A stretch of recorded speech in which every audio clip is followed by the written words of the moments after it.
سرکار کا کام تو کیا ہے؟ ہر ہفتے بیٹھ کے، اس کے علاوہ اور کوئی کام نہیں ہے.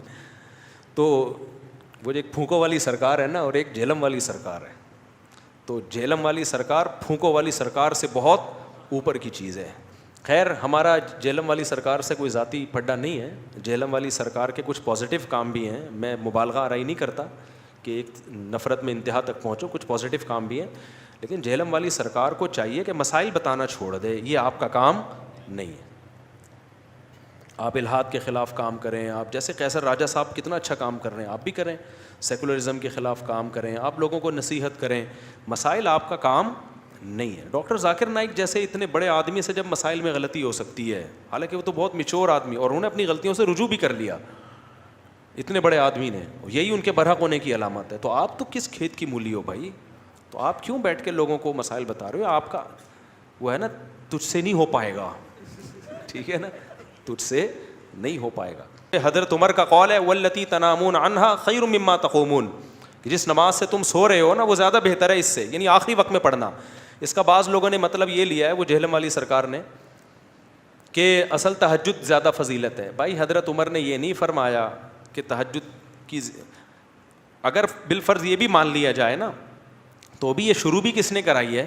حضرت عمر نہیں کرائی ہے اول وقت میں.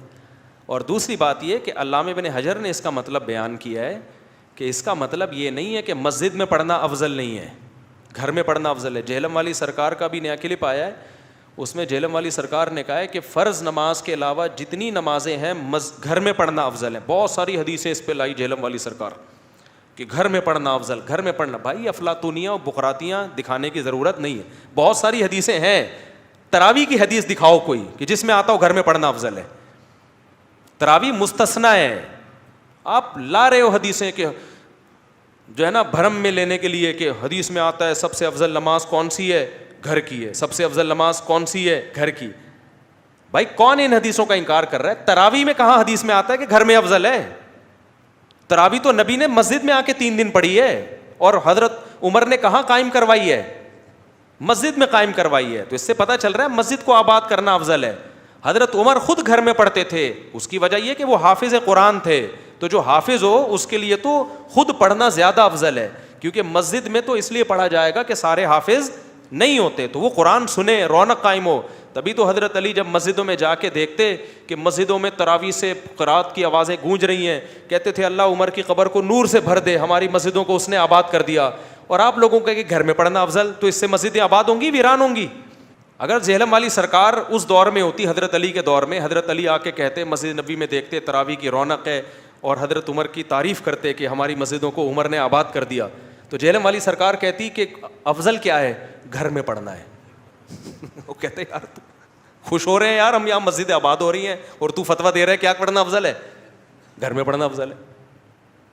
تو آج کل کے اسکالر کو جب تم مجتہدین کو چھوڑو گے نا تو پھر یہی چلے گا مارکیٹ میں جو ہو رہا ہے. اس لیے مسجد میں پڑھنا تراویح افضل ہے. ہاں عام نوافل گھر میں پڑھنا بولو افضل ہے. ہاں اس شخص کے لیے گھر میں پڑھنا، اپنے طور پہ پڑھنا افضل ہے جس کو خود قرآن آتا ہو. میرا بچہ حافظ ہے، وہ تو گھر میں پڑھا رہا ہے، اس سے قرآن ریپیٹ بھی ہو جاتا ہے. لیکن جو حافظ نہیں ہے ان کے لیے کہاں پڑھنا افضل ہے؟ مسجد کو آباد کرنا افضل ہے، کیونکہ یہ عمر کی سنت ہے. اور صرف عمر اس میں اکیلے نہیں ہے، حضرت عثمان نے بھی عمر کی سنت کو فالو کیا، حضرت علی نے بھی حضرت عمر کی سنت کو فالو کیا، اور پھر چاروں اماموں نے فالو کیا. اور آج تک حرمین شریفین، مسجد قباء، مسجد اقصیٰ میں اب تک 20 ہو رہی ہیں، اب بھی 20 ہو رہی ہیں. تو 1400 سال سے ایک امت تواتر سے ایک عمل چلا آ رہا ہے. تو خدا کا واسطہ قرآن و سنت کا لیبل لگا کے اس کو تبدیل کرنے کی کوشش کرو گے، تبدیل ہوگا نہیں، امت ایک نئی بحث میں پڑ جائے گی. تو لوگوں کو اب مسجد میں آنے دو، آباد کرنے دو مسجدوں کو. تو جماعت سے پڑھنا افضل ہے، سمجھتے ہو کہ نہیں سمجھتے ہو؟ تو اور واللتی تنامون عنہا افضل مما تقومون کی جو حدیث ہے نا کہ آخر میں پڑھنا زیادہ افضل ہے، اس میں بھی حضرت عمر نے یہ نہیں کہا کہ گھر میں پڑھنا افضل ہے، بلکہ مطلب ہے کہ یہ رات کے آخری حصے میں ہوتی تو زیادہ فضیلت تھی اس کی. لیکن ظاہر ہے نہیں ہو سکتی، عوام اس کو افورڈ نہیں کر پائے گی، تو اس لیے اس عارضے کی وجہ سے اول وقت میں پڑھنا کیا ہے؟ افضل ہے. سمجھتے ہو کہ نہیں سمجھتے؟ دیکھتا ہوں نا کبھی فیس بک پہ ایک کلپ آیا ہوا ہوتا ہے تراویح کا. آج ایک کلپ آیا ہوا تھا، اس نے کہا اصل تو قرآن پڑھنا ہے. جتنی رکعتیں پڑھو. پھر نیچے کسی نے لکھا ہوا تھا پھر 2 ہی پڑھ لے, پھر 8 کی بھی تکلف کی 2 میں کر لے قرآن. بحث چل رہی ہے رمضان کے مقدس مہینے میں کیا ہو رہا ہے. پڑھ نہ وہ رہا ہے نہ یہ رہا ہے, سمجھ رہے ہیں, پڑھ نہ وہ رہا ہے نہ یہ پڑھ رہا ہے. تو اللہ ہدایت دے بھائی.